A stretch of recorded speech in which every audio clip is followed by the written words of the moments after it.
Folks, welcome to another Shop Talk, and by golly, we are up in God's country. I mean, way up there.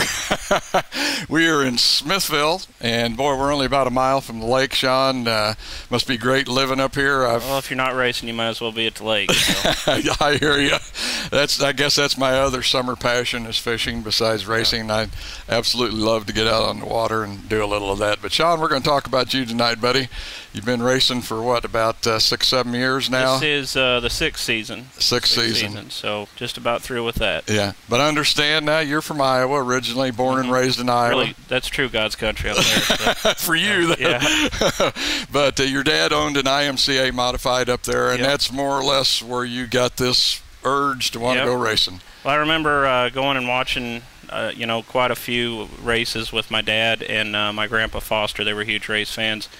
When we turned, I think I was 13, my dad bought and fielded the car, and the driver, LZ Coleman, fielded the chassis, and I got to turn wrenches and everything on that, and that really turned me on from, I need to do more than just watch these things go around, and we did that for a year, and then I got into go-kart racing, and, from there on, I had to be racing something. Had to be around it or in it. Yep. Yeah. Okay. Preferably in it. But, yeah.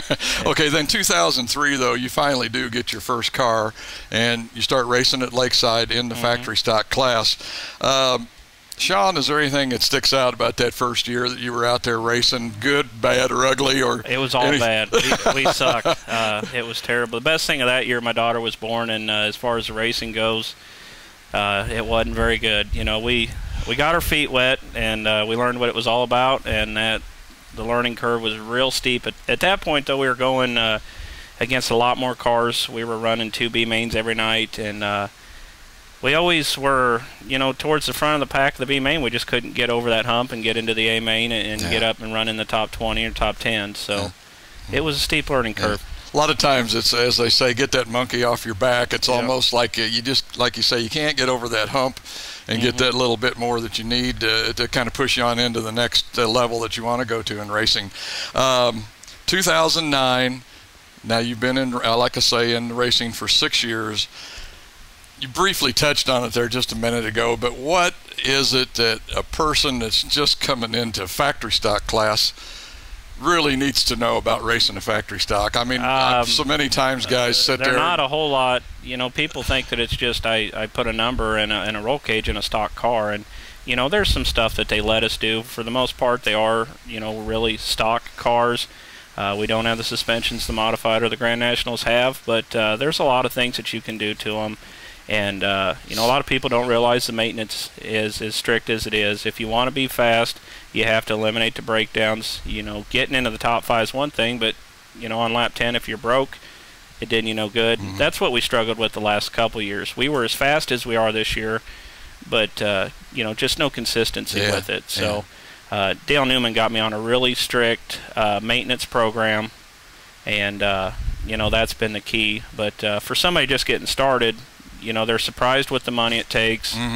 They're also surprised with the competition level in this class, I think. So you and I just kind of talked about that just a little bit on the phone, and really there are a bunch of experienced racers that are in that factory stock class out there. So it's not anything that somebody's going to go into and immediately probably going to be one of the top runners. Right, yeah. To go in there and dominate right away would be pretty hard when you got people like Bear, Brett Heater, Bear Christie. Those guys, they're tough to beat. So. And that Brett Heater, that guy's not that old. No, he's not that old, but he is tough. No. Yeah. Okay, that's out of that Newcomb stable. Man, I tell you what, they got some good cars. Seaberg running in that bunch too. He's right up front. Just seems like anymore all the time. Oh yeah. What do you think was the most successful night that you've had running a factory stock? Memorial Day weekend this year, we got our first win. After all the years of struggling to finally get that was, just really awesome. And then we've been up front in the top 3 or 4, about every week. So, definitely the win, but we're hunting it every single night. And, this whole year has been a lot of fun. So. Yeah.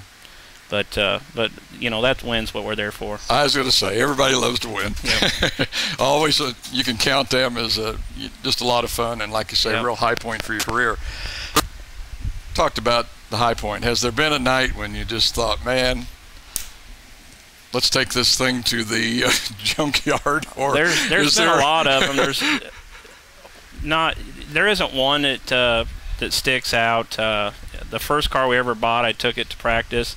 I blew up the motor. At that point, I thought, oh man, you know, what have I done? But you know, there's just been so many of them that, you know, a tough night, you got to let it go. You got to get back to work on it, fix it, and you know, I'm just too stubborn to quit on this stuff. You know, until I won, I wasn't going to give up.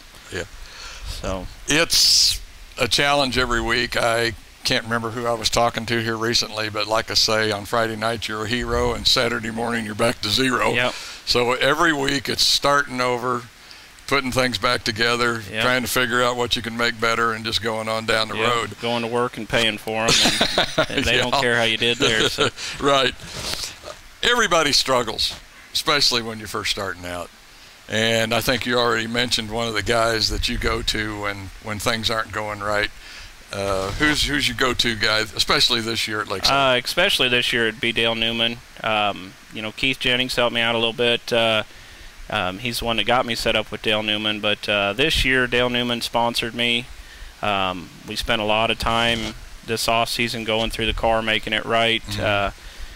Tried some things with the scales and shock package this year, and you know, it's just made a world of difference for my program to be hooked up with Dale Newman. So. A lot of other people that would help me out, you know, have been there for years with my brothers and my parents, my mom, my dad, my wife Gina, and my daughter Morgan. To allow me to do this is huge, and you know, just the time that they spend away from me when I have to get in here and do that kind of stuff. Right. You know, I owe the world to them for that. Yeah. So. Understand. You got to have those people behind you and give you that backing, because like you say, man, when you get down low sometimes, there's only one person, usually a wife, can get you back up and kind of get you going. Yep. It's tough. Well, and my little one over here, my daughter, I mean, Daddy never does anything wrong as far as she's concerned. So, you know, she'll always cheer you up when you have a bad night. So. Right.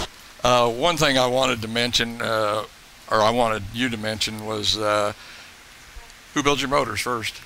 Kevin Elam, Liberty Machine Shop, built me a motor. To my stupidity, we blew that up a couple weeks back, but he built a really good piece. It was very reasonable. You know, he'll build my next one. You know, definitely for sure. That, you know, he's the guy that's going to touch my motors from here on out. So, what kind of chassis do you run? I mean, what originally was this? It was originally probably about an '85 Monte Carlo. I bought it used from Keith Jennings, and he bought it out of Iowa, so I don't know the manufacturer. I know it's Monte Carlo. It's about it. Okay, that's close enough. Yeah. What's up for Sean Foster for next year? I know 6 years, factory stock. That's about the time a lot of guys start thinking about some other stuff. If we don't sell this car, it is we'll be back. Yeah, it is for sale. If we don't sell it, we'll be back racing at Lakeside in this class, and we'll be happy to do that. The competition's a lot of fun, but we're going to go either IMSA Sport Mod or A Mod, depending how the funding looks this off season. So that may mean Sean Foster may be racing at another track next year. Probably Winston. You know, go up to I-35 and race up there, and we'll see what other people's do with their rules. So. Right. Okay. Well, Sean, I know there's a big bunch of folks out there that hand you money each week, or not each week, but have handed you money and said, here, put a sign on my car or on your car. And would you like to tell us about who some of them people are? You know, my wife Gina and this little girl right here, they let me spend a lot of my own money on it. So the biggest bunch is coming out of the own pocket, but Dale Newman Machining, your crowning glory, has helped us out. Ben Stockton painted the car for me and saved me a bunch of money on that.